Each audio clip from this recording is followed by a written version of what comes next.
குங்குமம் தொட்டால் ஒட்டிக்கொள்ளும் தன்மை, நெற்றியில் இட்டால் புண்ணாகாது உண்மை.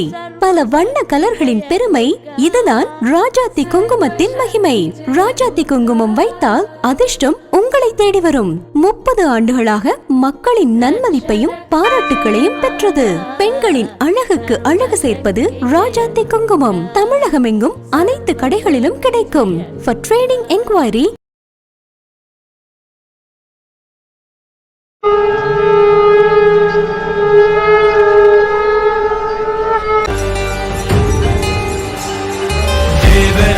सेव्यमान पावनांघ्रि पंकजं व्यालयज्ञ सूत्रमिन्दुशेखरं कृपाकरं नारदादि योगी वृन्द वन्दितं दिगम्बरं काशिकापुराधिनाथ कालभैरवं भजे।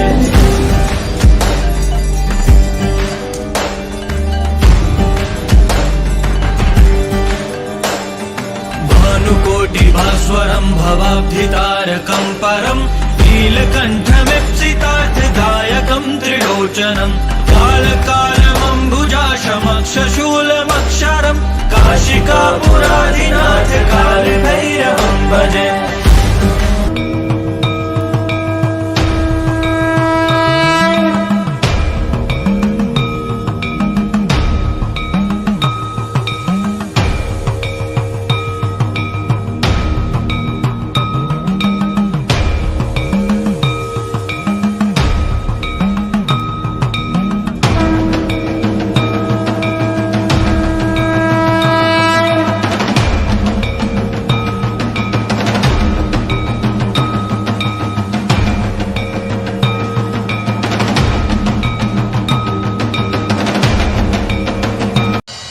மருவத்தூர் சக்தி மகமாயி கருமாரி உறையூரு வெக்காளி உஜ்ஜயினி மாகாளி கொல்லூரு மூகாம்பா கேதாரம் ஸ்ரீகௌரி மாயவரம் அபயாம்பிகா மதுரை நகர் மீனாட்சி காஞ்சிபுரம் காமாட்சி காசி விசாலாட்சி திருக்கடவூர் அபிராமி சிதம்பரத்து சிவகாமி சிருங்கேரி சாரதாம்பா திருவாரூர் கமலாம்பிகா நாகாம்பா யோகாம்பா லலிதாம்பா ஜெகதாம்பா பாலாம்பா நீலாம்பா கனகாம்பா சௌடாம்பா சிவகாளி நவகாளி திரிசூலி சுபநீலி ஸ்ரீதேவி பூதேவி ஜெயதேவி மலையரசி அம்மாயி பொம்மாயி அன்பாயி குழுமாயி பொன்னாயி பூவாயி ஏராயி வீராயி ஆரல்வாயி சக்கியம்மா வாடி ஆரணி படவேட்டம்மா திருமோகூர் மேகவல்லி தாயே திரிகூடல் மதுரவல்லி.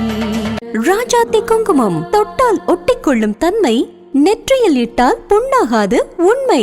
பல வண்ண கலர்களின் பெருமை, இதுதான் ராஜாத்தி குங்குமத்தின் மகிமை. ராஜாத்தி குங்குமம் வைத்தால் அதிர்ஷ்டம் உங்களை தேடி வரும். 30 ஆண்டுகளாக மக்களின் நன்மதிப்பையும் பாராட்டுகளையும் பெற்றது. பெண்களின் அழகுக்கு அழகு சேர்ப்பது ராஜாத்தி குங்குமம். தமிழகமெங்கும் அனைத்து கடைகளிலும் கிடைக்கும். For trading enquiry அன்புக்கும் வணக்கத்திற்கும் மரியாதைக்கும் உரிய சான்றோர் பெருமக்கள் தாய்மார்கள் எல்லாருடைய திருவடிகளையும் வணங்கி மகிழ்கிறேன். திருநெல்வேலிக்கு தேவார காலத்தில் ஒரு பட்டப்பெயர் உண்டு. உங்களுக்கெல்லாம் தெரியுமா? திக்கலாம் புகழும் திருநெல்வேலி. தேவாரத்தில் சுவாமி பாடுறாருங்க, திக்கலாம் புகழும் திருநெல்வேலி. திருநெல்வேலிக்கு அவ்வளவு புகழ். சைவத்தையும் தமிழையும் வளர்த்த பெருமக்கள் அதிகமாய் திகழ்ந்த ஊர் திருநெல்வேலி. பெரிய புராணத்திலே மொத்தம் 63 தனி அடியார்கள், 9 தொகை அடியார்கள். பெரிய புராணத்துக்கு என்ன சிறப்பு தெரியுமா? ராமாயணம் வடமொழியில இருந்து தான் தமிழுக்கு வந்தது, வால்மீகியில இருந்து. மகாபாரதம் வியாசர்கிட்ட இருந்து தான் தமிழுக்கு வந்தது. ஆனால் பெரிய புராணம் தமிழிலே இருந்து வடமொழிக்கு போனது. முதல்ல பெரிய புராணம் தான் தமிழில் செய்யப்பட்டது உபமன்யு பக்த விலாசம் அப்படிங்கிற பேரில் சமஸ்கிருதத்துக்கு அதை மொழிபெயர்த்தார்கள். மொழிபெயர்ப்புன்னா மொழிபெயர்ப்புல செய்திகள் அப்படியே எடுத்து கொள்ளப்பட்டன. எப்படி வால்மீகியிலிருந்து கம்பன் எடுத்துக்கொண்டு வால்மீகி செய்யாத பல செயல்களை கம்பன் செய்தானோ அது மாதிரி உபமன்யு பக்த விலாசம். நம்ம தமிழ்ல இருந்து வடமொழிக்கு போன அற்புதமான நூல் பெரிய புராணம். இப்போ காஞ்சிபுரத்து பெருமையை சொன்னா அதுக்கு காஞ்சி புராணம்னு பேரு. திருப்பெருந்துறை பெருமையை சொன்னா அதுக்கு திருப்பெருந்துறை புராணம்னு பேரு. ஆனா அடியார்கள் பெருமையை சொன்ன இந்த நூலுக்கு பெரிய புராணம்னு பேர். இந்த அநியாயத்தை பத்தியெல்லாம் கடவுளுக்கு பண்ணதெல்லாம் அவர் பேரு தான், அடியார்களுக்கு பண்ணது எப்படியா பெரிய புராணமா? அப்ப என்ன புரியுது? ஆண்டவனை விட அடியார்களுக்கு பெருமை அதிகம். தொண்டர்தம் பெருமை சொல்லவும் பெரிதே. பெரிய புராணத்துக்கு என்ன முக்கியத்துவம் தெரியுமா? நம்ம கோயிலுக்கு போய் சாமி கும்பிட்ட வரலாறு இல்லை அது. சாமி நம்ம வீட்டு வாசப்படிகளை வந்து காத்து கடந்த வரலாறு. எங்கேயாவது உண்டா?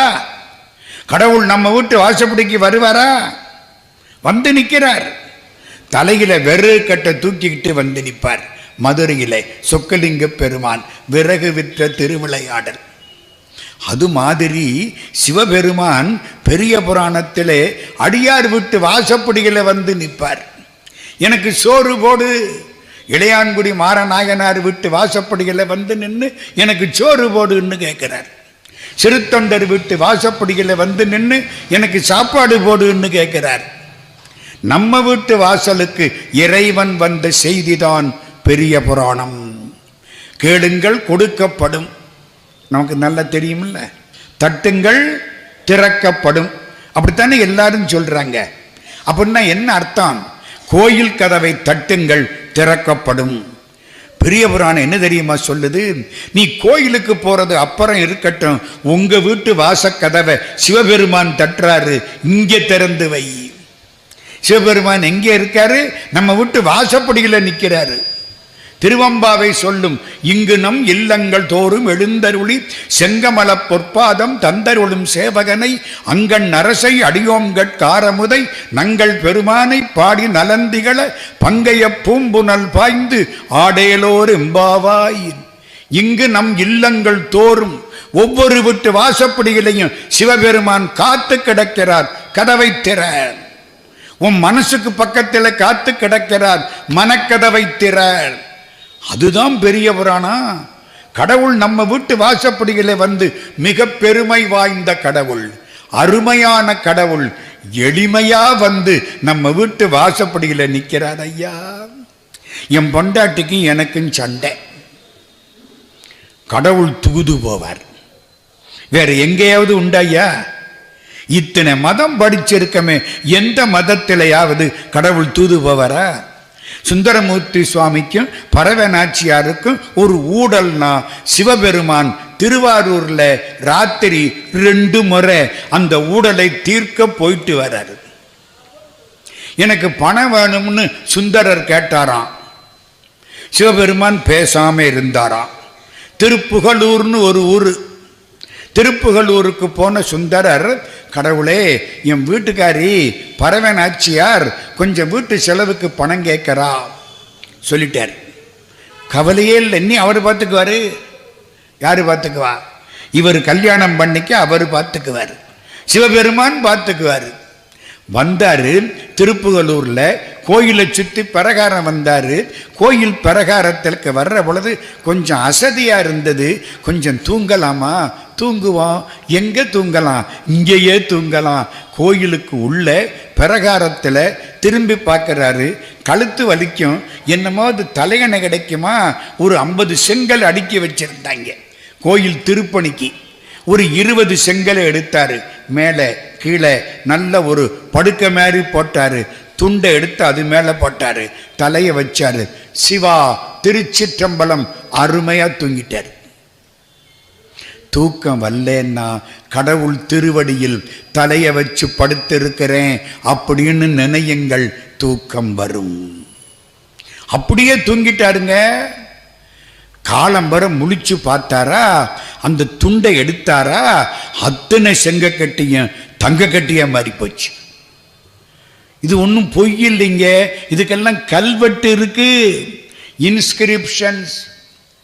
கல்வெட்டில் இருக்க செய்திகள், சும்மா கதை இல்லை, புராணம் இல்லை.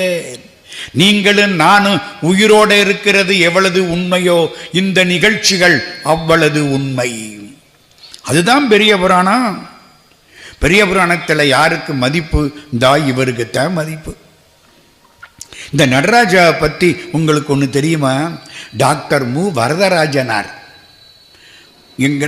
நான் அவர் கூட கொஞ்சம் பழகி இருக்கேன். ரொம்ப பெரியவர் அவர். உங்களுக்கு யாருக்காவது தெரியுமா? கேள்விப்பட்டிருக்கீங்களா? அந்த காலத்தில் பல நாவல்கள் எழுதியவர். நம்முடைய மதுரை காமராசர் பல்கலைக்கழகத்திலே மிக பெரும் பதவியில் இருந்தவர், துணைவேந்தராக இருந்தவர் டாக்டர் மு வரதராஜனார். மூவன்னு சொல்லுவாங்க. அவர் எழுதுகிறார், உலகத்திலே உள்ள மூர்த்தங்களில் மிக சிறப்பான மூர்த்தம் நடராஜ மூர்த்தம். இது எப்படி இருக்கு? மூர்த்தங்களில் சிறப்பானது நடராஜ மூர்த்தம். ஏன்? கடவுள் 5 தொழில் பண்றார். ஆக்கல், காத்தல், அடித்தல், மறைத்தல், அருளல். ஆக்கல்னா என்ன? வினைக்கு தகுந்தாப்புல உடம்ப கொடுக்கிறது. நான் பண்ணின வினைக்கு தகுந்தாப்புல எனக்கு உடம்பு, நீங்க பண்ணின வினைக்கு தகுந்தாப்புல உங்களுக்கு உடம்பு. ஒருத்தர் 90 வயசுல ஓடுறாரு, ஒருத்தர் 30 வயசுல எந்திரிக்க முடியல. வினைக்கு தகுந்தாப்புல உடம்பு கொடுக்கிறார்ல, இதுக்கு பேரு ஆக்கல். இந்த வினையவெல்லாம் அனுபவிச்சு முடிக்கிற வரைக்கும் உடம்ப காப்பாத்துறாருல, அதுக்கு பேரு காத்தல். வினையெல்லாம் அனுபவிச்சு முடிச்சு விட்டா கணக்க முடிச்சு விடுவார்ல, அதுக்கு பேரு அழித்தல். ஆக்கல், காத்தல், அழித்தல். 4வது மறைத்தல். நமக்கு தெரியாம மறைச்சு விட்டாரு. எங்க இன்னைக்கு ராத்திரி 8:30 மணிக்கு நடக்க போறது இப்ப எனக்கு தெரியுமா? தெரிஞ்சா ஆபத்து. 8:30 மணிக்கு எனக்கு காய்ச்சல் வரப்போகுதுன்னா இப்பவே தெரிஞ்சா காய்ச்சல் இப்பவே வந்துருமா இல்லையா? இது மறைத்தல். எங்கிட்ட உள்ளது எனக்கே தெரியாது, மறைத்தல். கடைசி இந்த வினையெல்லாம் போதுமுடா, நீ என் திருவடிகளை வந்து சேர்ந்துக்கோ அப்படின்னு ஒத்த கால அப்படி தூக்கி காட்டுறாரே, அது அருளல். ஆக்கல், காத்தல், அடித்தல், மறைத்தல், அருளல். 5ஐயும் இவர் செய்கிறார். தெரியுதா உங்களுக்கு? இந்த கையில ஒரு உடுக்க வச்சிருப்பார், பார்த்திருக்கீங்களா? சவுண்டு. இந்த உடுக்க தான் ஆரம்பம். உலகத்துக்கு தொடக்கம் என்ன? பைபிள் சொல்லுது, there was sound at the beginning. ஆரம்பத்தில் ஓசை மட்டும் இருந்தது. ஓசை எங்க இருந்தியா வந்தது? எங்க ஆளு கையில உடுக்க வச்சிருந்தாரு, அங்க இருந்து வந்தது தாண்டா அந்த சவுண்டு. ஓசை அங்க இருந்து தான். இன்னைக்கும் அண்டங்களை கடந்து போறவங்க ஓம் இந்த சவுண்டு இருக்குன்னு சொல்றாங்க. எல்லா இடத்திலையும் பரவி இருக்கிற ஒன்று இந்த ஓம். நடராஜ பெருமான் கையில உடுக்க வச்சிருக்கார். உடுக்கை என்பது படைப்புக்கு அடையாளம். ஒரு கையை எப்படி காட்டுறார், சரிதானே? இதுக்கு என்ன பேரு? நான் காப்பாத்துறேன், கவலைப்படாத, அது காத்தல். 3வது கையில நெருப்பு வச்சிருக்கார், அழித்தல். கடைசி அதானே, அழித்தல். இந்த ஒத்த கால இடது கால கீழே ஒரு அரக்கனை ஊன்றி இருக்காரு. அந்த அரக்கனால திரும்பி பார்க்க முடியுமா? முடியலை. இத்தனைக்கு அவன் முதுகில தான் அவர் காலை வச்சிருக்காரு. இது மறைத்தல். தூக்கிய திருவடி, ஒத்த கால் இடது கால் தூக்கி இருக்காரா? தூக்கிய திருவடி, கவலைப்படாதே, உன் பிறவியிலிருந்து உன்னை காப்பாற்றி என் திருவடியில சேர்த்துக்கிறேன், அது அருளல். ஆக்கல், காத்தல், அடித்தல், மறைத்தல், அருளல். 5 தொழிலையும் காட்டக்கூடிய ஒரே திருவடிவம் நடராஜ மூர்த்தம். அதனாலே உலகத்திலே உள்ள மூர்த்தங்களில் மிக சிறப்பானது நடராஜ வடிவம். சொன்னது யாரு? டாக்டர் மு வரதராஜனார். கணக்கெல்லாம் போட்டாங்க. மேத்தமேட்டிக்ஸ் எங்க? அமெரிக்காக்காரன். அஸ்ட்ரானமி, அஸ்ட்ராலஜி எல்லாம் தெரிஞ்சவங்க. ஜோசியம் தெரியும், வானசாஸ்திரம் தெரியும். உட்கார்ந்து கணக்கு போட்டாங்க. உலகம் உருண்டை. ஆமா, உலகம் உருண்டைனா உருண்டையில் நடுவில் ஒரு புள்ளி இருக்கணும்ல. ஆமா, புள்ளி இருக்கணும். புள்ளியை வச்சு தானே சார் ரவுண்டே. நடுவில் புள்ளி இருக்கணும்ல. புள்ளி எங்கே? உலகம் உருண்டைனா உலகத்தினுடைய மைய புள்ளி எங்கே இருக்கு? எங்கே? Washington DC. அங்கே போய் உட்கார்ந்து கணக்கெல்லாம் போட்டாங்க. கண்டுபிடிச்சு விட்டான், மைய புள்ளி இந்தியாவில் இருக்கு. உலகத்துக்கு மைய புள்ளி இந்தியாவில் இருக்கு. இந்தியாவிலையா? என்னடா இது? இந்தியாவில் உள்ள மக்கள் ஆட்டை கும்பிடுவார்கள், மாட்டை கும்பிடுவார்கள், பாம்பை கும்பிடுவார்கள், பள்ளியை கும்பிடுவார்கள், நாகரிகம் இல்லாதவர்கள் அப்படின்னு நம்ம நினைச்சுக்கிட்டு இருக்கிறோம். அந்த இந்தியாவில் உலகத்தினுடைய மையப்புள்ளி இருக்கா? ஆமா, எங்கே இருக்கு? திரும்ப கணக்கு போட்டாங்க. அட்சரேகை, தீர்க்க ரேகை எல்லாம் வச்சு குறுக்களை போட்டு வெட்டி கிட்டி கடைசி கண்டுபிடிச்சான், தமிழ்நாட்டில் இருக்கு. தமிழ்நாட்டில் எங்கடா இருக்கு? மெட்ராஸ்ல இருக்கா? இல்லை. காஞ்சிபுரத்தில் இருக்கா? இல்லை. என்னடா ஆச்சரியமா இருக்கு. எங்கே இருக்கு? சிதம்பரத்தில் இருக்கு. உலகத்தினுடைய மையப்புள்ளி சிதம்பரத்தில் இருக்கு. சிதம்பரத்திலையா? சிதம்பரத்துக்கே போனாங்க. அங்க கணக்கெல்லாம் போட்டான். மையப்புள்ளி எங்கடா இருக்கு? நடராஜா கோயிலுக்குள்ளே இருக்கு. நடராஜா கோயில் பெருசு, 4 பக்கம் 4 வாசல். அங்கே எங்கே இருக்கு? அங்க கணக்கு போட்டான். எந்த இடத்துல நடராஜ வடிவம் இப்பொழுது தில்லையில் வைக்கப்பட்டிருக்கிறதோ அந்த சிற்சபை தான் மையப்புள்ளின்னு கண்டுபிடிச்சான். இவன் இன்னைக்கு கண்டுபிடிச்சான். அவங்க அன்னைக்கே கொண்ட நடராஜாவை அங்கே உட்கார வச்சு விட்டாங்க. நம்மள மாதிரி அறிவாளிகளும் கிடையாது. அது இப்ப தெரியாத நம்மள மாதிரி முட்டாள்களும் கிடையாது. நல்ல கையை தட்டலாம். இது உண்மைதானே? இந்து மதம் மாதிரி உயர்ந்த மதம் கிடையாது. ஆனால் அது தெரியாத இந்த இந்துக்கள் அநியாயமாக கெட்டு போகிறார்கள். நம்ம நோக்கமே அதுதான். நடராஜ வடிவத்துக்கு அவ்வளவு பெருமை, சிதம்பரத்துக்கு அவ்வளவு பெருமை. சரி, பெரிய புராணத்துக்குள்ள போறோம். சிவபெருமானுக்கு எத்தனை கண்ணு? 3 கண்ணு. இந்த வலது கண்ணு இருக்க அதுதான் பெரிய புராணம். இடது கண்ணு இருக்குல்ல, அது திருவிளையாடல் புராணம்.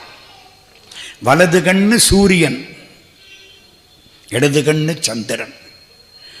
பெரிய புராணம் சோழ நாட்டு சுந்தரர் வரலாறுகள். அதனால சோழ நாடு சூரிய வம்சம். திருவிளையாடல் புராணம் பாண்டி நாடு மீனாட்சி, அது சந்திர வம்சம்.